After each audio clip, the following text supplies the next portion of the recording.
दुनिया साहित्य या समाज, जहाँ होती है हर मुद्दे पर बात, विचार है, विमर्श है, हल है, निष्कर्ष है, हर सवाल का हाजिर है जवाब, जिससे जुड़ा है परंपरा संस्कृति, संप्रति संप्रति संप्रति संप्रति।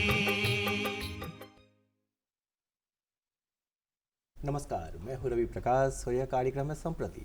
आप सब लोग जानते हैं कि झारखंड सरकार ने हाल ही में अपना बजट पेश किया है और जब भी किसी सरकार का बजट पेश होता है तो लोगों की उम्मीदें होती हैं उस बजट को लेकर, फिर लोगों की अपनी प्रतिक्रिया होती है जब बजट पेश हो जाता है तो कि क्या उनकी उम्मीदें थीं, क्या सरकार ने किया, क्या कुछ नया हो गया। तो आज के कार्यक्रम में हम लोग झारखंड के बजट पे बात करना चाहते हैं कि झारखंड के बजट में क्या कुछ नया हो। जैसे मुझे आप पूछेंगे क्या आपको अच्छा लगा, तो बहुत सारी चीज़ें, लेकिन मुझे लगा कि भाई किसानों का कर्ज माफ़ हुआ है, 1858 करोड़ रुपए सरकार ने माफ़ किए 4,62,000 किसानों के। तो ऐसे ही हर आदमी की अपनी अपनी अपना रिएक्शन है, अपनी प्रतिक्रिया है, उनको कुछ चीज़ें ठीक लगी होंगी, कुछ चीज़ें ख़राब लगी होंगी।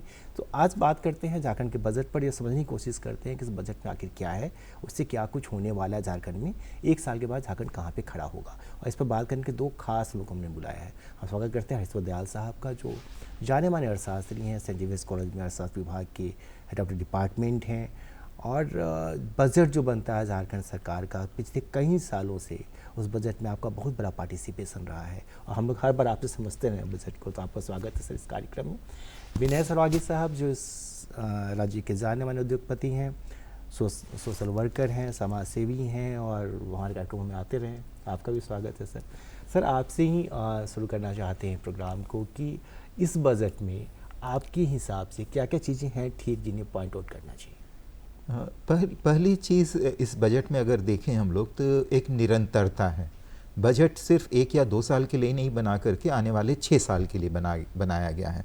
जैसे आप देखेंगे इसमें है कि 2930 तक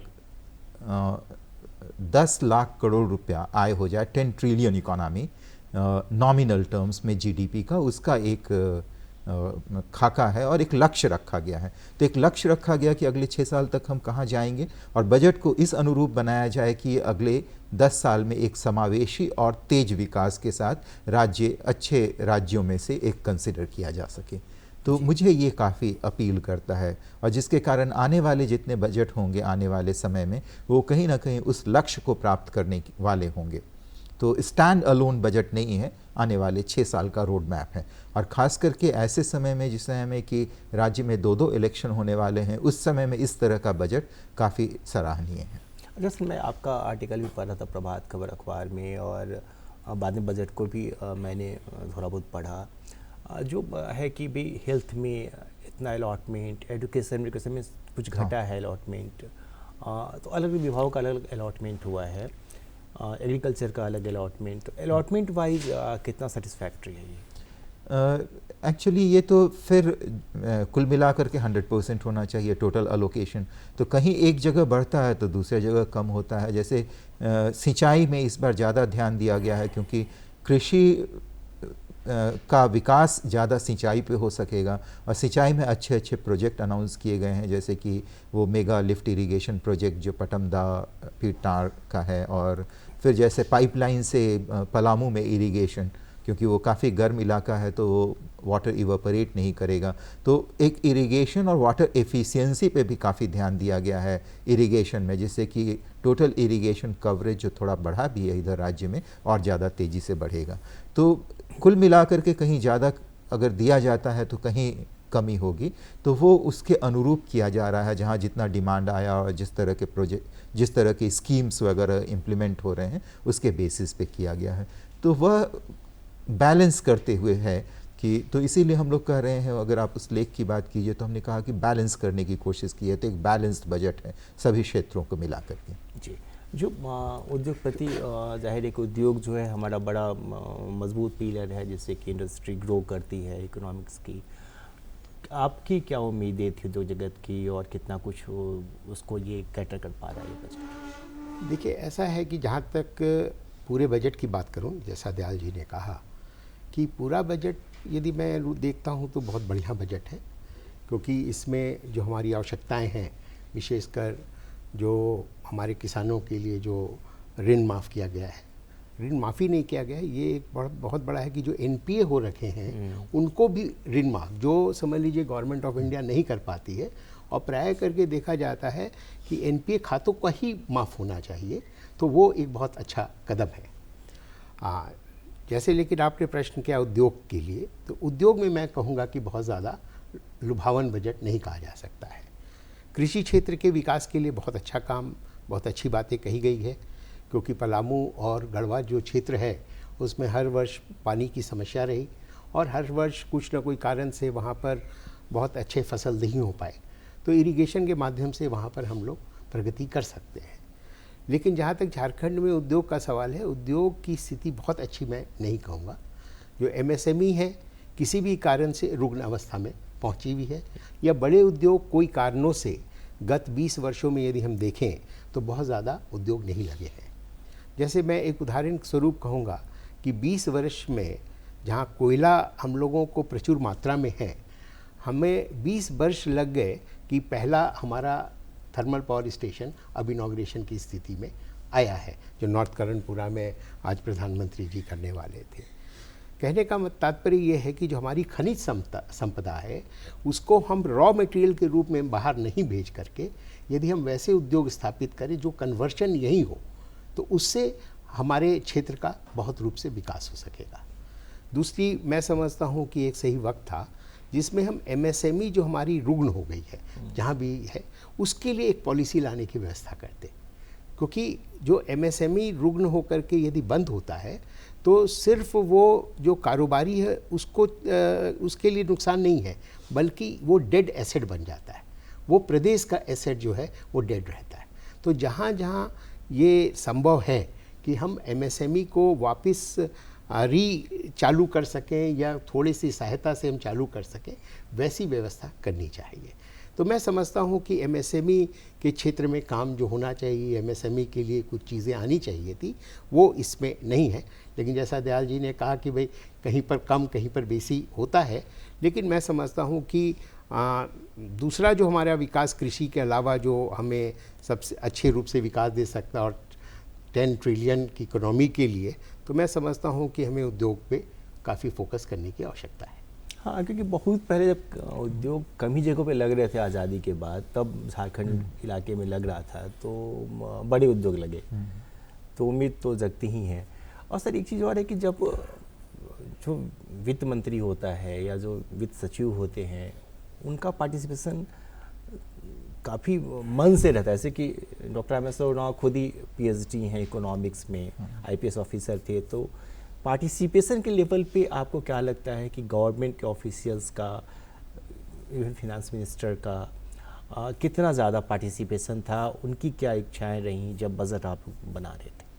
ये बजट तो उन्हीं के द्वारा बनता है और कुछ और जो बजट ऑफिसर्स वगैरह हैं या जो भी उस बजट सेक्शन के जो ऑफिसर्स हैं इनका गाइडेंस रहता है। तो पिछले बार से ही हम देख रहे हैं कि काफ़ी ज़्यादा रह रहा है। अभी के जो फाइनेंस सेक्रेटरी हैं, इसके पहले के जो फाइनेंस सेक्रेटरी हैं या फाइनेंस मिनिस्टर हैं, फाइनेंस मिनिस्टर इकोनॉमिक्स का बैकग्राउंड भी है और 1 साल तक वो इंडियन इकोनॉमिक सर्विस में भी थे। तो आईपीएस बनने के पहले वो इंडियन इकोनॉमिक सर्विस में थे, तो एक ट्रेंड इकोनॉमिस्ट हैं वो। तो बहुत सारी चीज़ें उन्होंने इंट्रोड्यूस की या उन्होंने कहा, जैसे आउटकम बजट। तो जब वो आए तो उन्होंने कहा कि नहीं, बजट तो आउटकम बजट भी होना चाहिए, कि हम तो सिर्फ प्रोग्रेस हम लोग किसी का देखते हैं। जो अभी बात हम लोग भी कर रहे थे वो है कि अलोकेशन किसको हुआ, एग्रीकल्चर को कितना हुआ, एजुकेशन को क्या हुआ, लेकिन इस जो अलोकेशन है इसका एक्चुअल में आउटपुट क्या हुआ और आउटकम क्या हुआ। आउटपुट की मतलब उससे बना क्या, और फाइनल जो आप चाह रहे थे, जैसे एजुकेशन में अगर आप चाह रहे थे तो इनरोलमेंट बच्चों का बढ़ा कि नहीं, या जैसे इस बार बात है कि gender women girls enrolment higher education में बढ़ाया जाए, जैसे जीआर गर्ल्स का बढ़े, ऐसे भी मेल से ज़्यादा है तो और ज़्यादा बढ़े। तो ये जो है आउटकम, तो आउटकम बजट हुआ। दूसरा उन्होंने आने के बाद किया कि एक सिंकिंग फंड का प्रोविज़न किया कि जो ऋण ले रहे हैं तो आप कुछ पैसा अपना सेट असाइड करके रखिए बजट का, जो कि आरबीआई में जमा रहता है, कि अगर मान लीजिए आपको कभी रिपेमेंट हो तो ऐसे तो रिपेमेंट बजट से ही होगा, लेकिन एक किया जा सकता है। तो उससे होता क्या है कि क्रेडिबिलिटी स्टेट की बढ़ी। अगला आप देखिएगा कि इस बार ये पिछले फाइनेंस सेक्रेटरी जो थे और फाइनेंस मिनिस्टर, इनके इनिशिएटिव से ये हुआ कि जो ज़्यादा कर्ज दर वाले, ज़्यादा ब्याज दर वाले जो ऋण थे उसको वापस किया गया। जैसे हुडको था, उससे ज़्यादा रेट ऑफ इंटरेस्ट पे ब्याज लिया गया था, उनको वापस किया गया। कुछ जगह और उनको कहा गया है जिनका ब्याज दर अधिक है कि आप लोग पैसा ले लीजिए हमसे, ताकि हम लोगों को अगर ऋण लेना होगा तो सस्ते दर वाले से लेंगे। तो ज़्यादा ब्याज दर वाले ऋण को बदला गया है कम ब्याज दर वाले। तो जिससे क्या हुआ है कि ब्याज का जो बोझ हमारे बजट पे था वो कम हो गया। तो हम लोग ब्याज का बोझ देखते हैं कि जो रेवेन्यू रेसिट है उसका कितना होना चाहिए। तो एफआरबीएम कहता है कि 10% से नीचे होना चाहिए, हम लोग 7% से नीचे हो गए हैं इसके कारण। तो ये भी एक उपलब्धि है। कुल अगर आप देखिएगा कि फिनेंशियल मैनेजमेंट, बजट तो एक चीज़ है कि कहाँ क्या अलोकेट हुआ, क्या होगा, आउटकम उसका क्या होगा, लेकिन फिनेंशियल मैनेजमेंट काफ़ी अच्छा रहा है। बजट का साइज़ काफ़ी बढ़ गया है पिछले 3 साल से। अगर आप देखिए तो 1 लाख से ऊपर, 1 लाख करोड़ से हम लोग ऊपर बढ़े हुए हैं। इस बार 1,28,900 करोड़ का बजट है, पिछले बार से 10% से ज़्यादा का ग्रोथ हुआ है। उसके बाद फिस्कल डेफिसिट हमारा 3% से कम है। ब्याज दर हमारा रेवेन्यू रेसिट का 10% करीब 7% से भी कम है। टोटल डेट अगर देखें जीडीपी का 30% से कम है। तो हमारा जो फिस्कल पैरामीटर्स है या हम लोग कहें फिनेंशियल डिसिप्लिन, वो काफ़ी मेंटेन किया गया है। सर ये पढ़ा था बाल बजट इंट्रोड्यूस किया गया, ये क्या है? हाँ, बाल बजट है कि बच्चों पे कितना पैसा अलोकेट हो रहा है। तो वो बता रहा है पिछले बजट या इस बजट में कि बच्चों पे जो अलोकेशन हुआ है। तो उससे होता क्या है कि एक तो ट्रांसपेरेंसी आती है, पता चलता है कि बच्चों की प्रायोरिटी, एक पता चलता है स्टेट का कि बच्चे भी हैं। और उसके बाद क्या होगा कि अगले अलोकेशन में भी बच्चों को भी ध्यान दे करके होगा। तो अच्छी चीज़ है कि वो स्कीम्स जो कि बच्चों के लिए सिर्फ बने हुए हैं, ICDS है, चाहे अर्ली स्कूल एजुकेशन है, ये सभी पे क्या बजटरी अलोकेशन है वो चाइल्ड बजट का पार्ट होता है। तो उस तरह से वो सारी स्कीम को मैप किए गए जो कि सिर्फ बच्चों के लिए बने हुए हैं, और उस पर कितना अलोकेशन है। मतलब ये नहीं है कि चाइल्ड बजट में जितना पैसा है बच्चों को सिर्फ उतना ही से फ़ायदा हो रहा है, वो एक्सक्लूसिवली बच्चों के लिए है, बाकी जनरल बजट से तो है ही है। अच्छा, ये सर पहले जब रघुवर दास जी चीफ मिनिस्टर हुआ करते थे, या इवन हेमंत सोरेन जी जब चीफ मिनिस्टर बने, तो उनके वक्त में रघुवर दास तो जाते थे गाँव में कि भाई बजट में क्या करना चाहिए बताइए, मीटिंग्स में।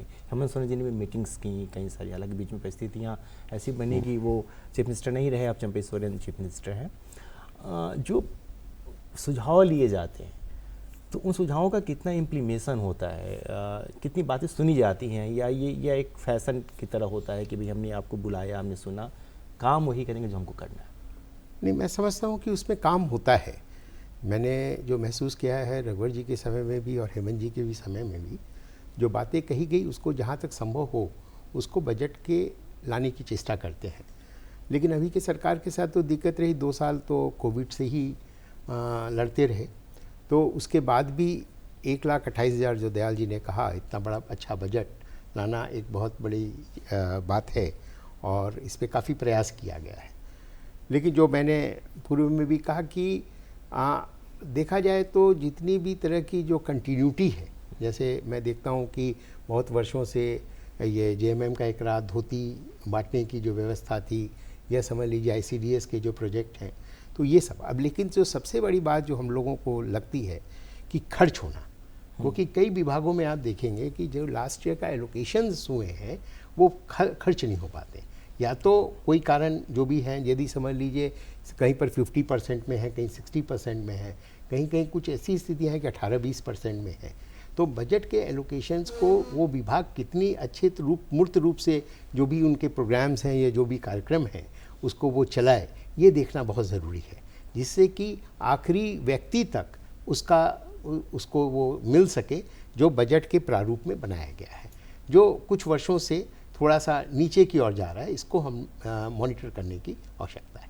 अच्छा सर, जनरली लोग ये कहते हैं कि जैसे बजट का पैसा खर्च नहीं होना, तो उसमें जो गवर्नमेंट साइड के लोग हैं, मतलब हम पॉलिटिकल लाइन से बात करें, ऑफिसर्स की बात नहीं करें, तो वो कहते हैं कि नहीं, अब देखिए कि ना पार्टिसिपेशन स्टेट का कितना हो गया, पहले हमारा 100 रुपया हम देते थे, अब हमको देना पड़ता है 250 रुपया। केंद्र कहते हैं 500 में 100 हम देते थे, 400 केंद्र देता था। अब कहते हैं 250 तुम दो, 250 हम देंगे, कहेंगे पे 400 हम देते हैं, 100 केंद्र देता है। इसमें कितना फैक्ट है? क्या इसकी वजह से भी बजट पूरा खर्च नहीं हो पाता है? रवि जी, इसके पहले मैं उस वाली बात पे आऊँगा जो अभी आप पहले रेज़ किए थे। ये परंपरा आप सही कह रहे हैं, बजट कंसल्टेशन का ये पिछले सरकार से शुरू हुई थी, और उनका पार्टिसिपेशन का अलग तरीका था कि इशू वाइज और एरिया वाइज उन्होंने किया, गुमला गए, गांव गए, सब जगह से कंसल्ट किया और बहुत हद तक रिकॉर्ड हुआ। ये इस सरकार के समय में क्या हुआ, या बहुत हद तक finance minister and chief minister दोनों का इनिशिएटिव था, या गवर्नमेंट ऑफिसर्स जो थे उनका इनिशिएटिव था कि इन्होंने इसको बड़ा ऑर्गेनाइज्ड वे में किया। तो पहली बार तो कोविड ही था, लेकिन उसमें 2 कंसल्टेशन किया गया। फाइनेंस मिनिस्टर ने किया तो वो वर्चुअल किया, और लेकिन चीफ मिनिस्टर ने किया था वो एक्चुअल था कंसल्टेशन। और उसको उस समय में नॉलेज पार्टनर IIM रांची हुआ करता था, तो उसने क्या किया कि पूरे को डॉक्यूमेंट किया जी। नेक्स्ट बार मैं उसके साथ शरीक था नॉलेज पार्टनर के रूप में, और उसमें क्या हुआ कि हम लोगों ने रिकॉर्ड किया कि पिछली बार कितने सजेशंस आए थे, उसमें से कितने सजेशन डायरेक्टली बजट में इंक्लूड हुए। जैसे 17 सजेशंस ऐसे थे जो कि डायरेक्टली बजट में इंक्लूड हो गए थे पिछली बार।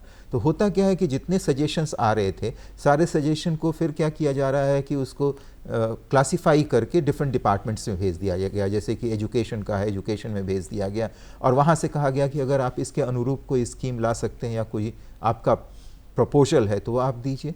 तो काफ़ी हद तक वो इम्प्लीमेंट हुआ। इस बार भी हुआ, वो फाइनेंस मिनिस्टर के साथ 2 दिन का ये कंसल्टेशन चला, और व्यापक कंसल्टेशन चला ऑल लेवल पे। इसके पहले तो ऑनलाइन भी चल रहा था, हमइनकर पोर्टल एक बना, हमइनकर बजट का पोर्टल, जिसमें काफ़ी कुछ आया, और उसमें जो अच्छे सुझाव आए उनको पुरस्कृत भी किया गया। तो एक ये अच्छी पहल शुरू हो गई है, और मुझे उम्मीद है कि आगे भी चलती रहेगी ये पहल। दूसरा आपके इशू पे आ रहे हैं एक्सपेंडिचर का। आप सही कह रहे हैं कि बहुत बार एक्सपेंडिचर 2 कारणों से नहीं होता। एक तो पैसा कम आता है, दूसरा कंडीशनैलिटीज़ उसकी जो होती है, ये कंडीशंस इतने रेस्ट्रिक्टिव होते हैं कि भाई कई बार वो कंडीशन को फुलफ़िल कर पाना मुश्किल होता है, इसीलिए फ़ंड यूटिलाइजेशन में मुश्किल होता है। दूसरा है कि आपका टोटल फंड एलोकेशन उतना ही हो सकेगा जितना कि आपका रेवेन्यू जनरेशन है जी। तो वह भी आपका हो जाता है। दोनों में आपका जो सेंट्रली स्पॉन्सर्ड या सेंट्रल स्कीम्स हैं उसमें भी आपका अंशदान देना है, तो आप अंशदान दे पाइएगा तभी आप यूज़ कर पाइएगा, या बाकी स्कीम्स में भी। तो कहीं स्कीम की अपनी जटिलता के कारण यूज़ नहीं हो पा रहा है, कहीं फ़ंड लिमिटेशन के कारण नहीं यूज़ हो पा रहा है, और कहीं सेंट्रल से मिलने वाले फ़ंड की कमी या उनके कंडीशनैलिटीज़ के कारण। ठीक है, लेकिन काफ़ी बड़ा फ़ंड अब यूज़ किया जा रहा है। जैसे मुझे लगता है कि पिछली बार अच्छा 90% से ज़्यादा फ़ंड यूज़ हो गया था पिछली बार। इस बार भी अच्छा अब इम्प्लीमेंटेशन हो रहा है या फंड यूटिलाइजेशन हो रहा है। अभी तो बचा हुआ 1 महीना। क्या मतलब ओवरऑल सॉल्यूशन क्या हो सकता है कि हम मैक्सिमम यूटिलाइज कर पाएँ फंड्स का? तरीका क्या हो? हाँ, मैक्सिमम यूटिलाइजेशन का एक तो है कि जो इम्प्लीमेंटिंग अथॉरिटी हैं उनको सजग करना, स्कीम का चयन अच्छा होना वह है, और रेवेन्यू कलेक्शन अच्छा हो तो ज़्यादा फंड यूज़ होगा। जी सर, ये पिछली बार इसी सरकार ने मतलब जो सरकार अभी काम कर रही है झारखंड मुक्ति मोर्चा कांग्रेस की, उस सरकार ने हेमंत सोरेन चीफ मिनिस्टर थे, बाकी नहीं जो प्राइवेट कंपनीज़ हैं जो आप हमारे यहाँ काम करती हैं, तो हमारे लोगों को आप रिजर्वेशन दीजिए कि उनको जॉब मिल पाए। हमेशा से आरोप रहा है ट्राइबल्स का, और ये कई बार ठीक लगता है, ये मतलब ऑथेंटिक लगता है कि वो कहते हैं कि भाई ठीक है सब कुछ तो है लेकिन हम उसमें नहीं हैं। सेक्रेटरी सारे हैं प्रोजेक्ट बिल्डिंग में, और उसमें ट्राइबल्स गिनती के हैं, और अशोक नगर पूरा बस गया ट्राइबल्स की ज़मीन पे, और 4 घर ट्राइबल्स के हैं पूरे 526 घरों में। तो इंडस्ट्री कैसे पार्टिसिपेट कर सकते हैं यहाँ के लोगों के लिए एम्प्लॉयमेंट जनरेट करने में? देखिए, ऐसा है कि ये आपने जो प्रश्न किया है, इंडस्ट्री को चाहिए कि यहाँ के लोगों को जब तक हम नहीं साथ में लाएंगे तो हम प्रगति भी नहीं कर सकते। लेकिन एक जो हम लोगों के साथ, इंडस्ट्री के साथ सबसे बड़ा ड्रॉबैक था, आज नहीं, मैं समझता हूँ 50 वर्षों से, 60 वर्षों से, कि हमारे यहाँ शुरू में झारखंड जब बना उस समय हमारे यहाँ स्पेशलाइज्ड जो लोग हैं उनकी आवश्यकता हमें बाहर से पूरी करनी पड़ती थी। बहुत सारे उद्योग ऐसे थे जहाँ पर हमें जो लोग चाहिए वो हमें झारखंड में उपलब्ध नहीं थे। जब आप देखेंगे, जब HECB बना झारखंड में, तो प्राय करके 80% लोग बिहार के बाहर से आए। तो ये स्थितियाँ मैं कह रहा हूँ 20 साल पहले थी। लेकिन उसके बाद जो इंस्टीट्यूशंस यहाँ बने, जैसे समझ लीजिए IIM आ गया, या BIT के अलावा भी कई इंजीनियरिंग कॉलेजेस आ गए, तो अब मैं लगता है मुझे कि अब ये कम हो गया है। इसलिए ये तो ज़रूरी है ही है कि कम से कम ज़्यादा से ज़्यादा लोग, जब अपने प्रदेश के लोग आपके यहाँ कार्य करेंगे तो उससे आपकी इंडस्ट्री या आपके उपक्रम जो है वो मजबूत होगा और प्रगति करेगा। ये जो सरकार ने जो नियम बनाया है, ये जो सरकार चाहती है, ये मैं समझता हूँ इकोनॉमी के हिसाब से और यहाँ की प्रगति के हिसाब से ये बहुत ज़रूरी है। क्योंकि यहाँ का व्यक्ति यदि उसको नौकरी नहीं है और हम बाहर से सिर्फ इंपोर्ट करके लाएंगे, उससे इस क्षेत्र की प्रगति नहीं हो सकती है जी। तो इंडस्ट्री को तो ये पहल करनी ही चाहिए।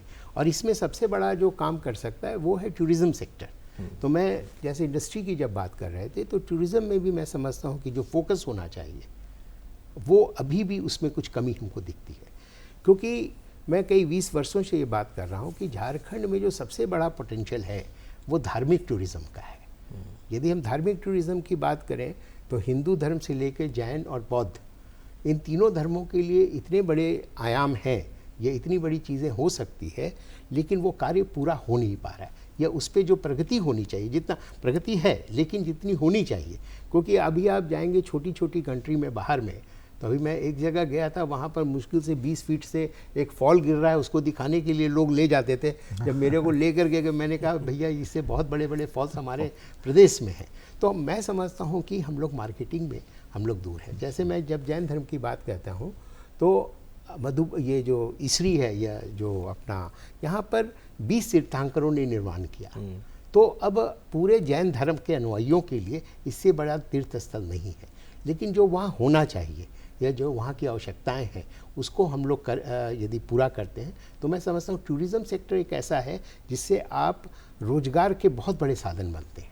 क्योंकि जहाँ पर आपका इस तरह का सेटअप हो जाता है तो वहाँ हर तरह के लोगों की आवश्यकता पड़ती है। तो मैं समझता हूँ कि वो एक क्षेत्र में यदि प्रगति की जाए तो यहाँ रोजगार, यहाँ के लोगों को काफ़ी रोजगार मिल सकता है। अभी मैं देख रहा था चीफ मिनिस्टर साहब का एक वीडियो, जो पत्रकारों से बातचीत करते हुए वीडियो चल रहा था, उसमें उन्होंने कहा कि नहीं, टूरिस्ट बढ़े हमारे यहाँ, टूरिज़्म पे हम फोकस कर रहे हैं, और उसी के बाद कि टूरिस्ट की संख्या जो है बढ़ी है, लोग आ रहे हैं।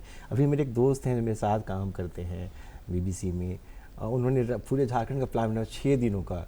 तो मैं अभी झारखंड में घूम रहे हैं, तो लोग आ रहे हैं, ये बढ़ना चाहिए। सर, जब बजट के आकार की बात करते हैं तब तो ज़रूरी है कि हम सोचते हैं इंडस्ट्री है, टूरिज़्म है, ये है, वो है, सब कुछ है। लेकिन क्योंकि हम वेलफेयर स्टेट है तो हमको ये भी लगता है कि ठीक है, योजनाएं हमारे पास क्या है, जैसे आबू आवास योजना है, या मुख्यमंत्री गंभीर बीमारी उपचार योजना है, इस तरह की जो योजनाएं हैं, इन योजनाओं पे कितना फोकस है झारखंड का जो लोगों के कल्याण की है?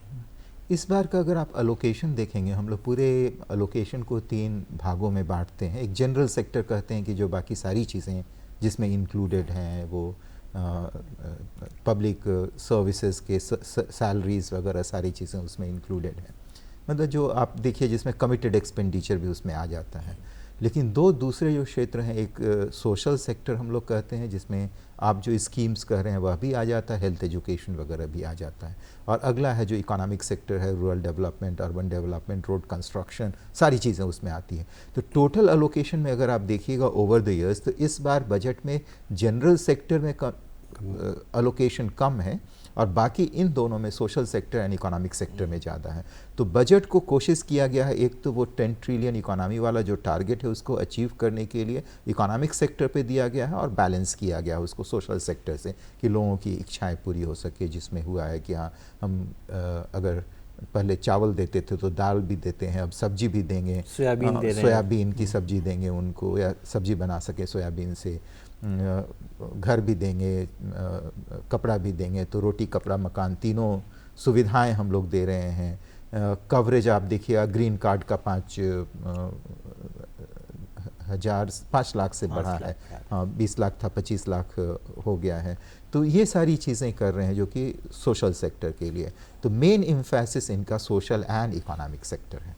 जी जब हम ट्राइबल्स की बात करते हैं, जैसे कि प्रीवियस गवर्नमेंट में हालांकि बहुत सारी चीज़ें अच्छी हुई, लेकिन ये भी हुआ कि बहुत सारा लोगों की मौत हुई जिसकी वजह भूख बताई गई। हालांकि वो डिबेट का विषय है कि वो कैसे मौत हुई थी, फिर भी इस गवर्नमेंट में एक चीज़ हुआ कि उस तरह की खबरें नहीं आई हैं। भूख को कितना एड्रेस किया गया? क्योंकि कई बार क्या होता है कि चावल 30 किलो जो मिल जाता है राशन से या 35 किलो, तो बड़ा फैक्टर होता है किसी के घर को चलाने के लिए।